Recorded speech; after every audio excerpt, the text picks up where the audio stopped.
Evet, gömme rezervuar iç takım değişimi için geldik.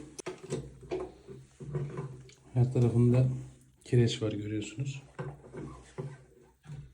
Şimdi bu parçaları şamanla boşaltım sistemiyle beraber değişeceğiz.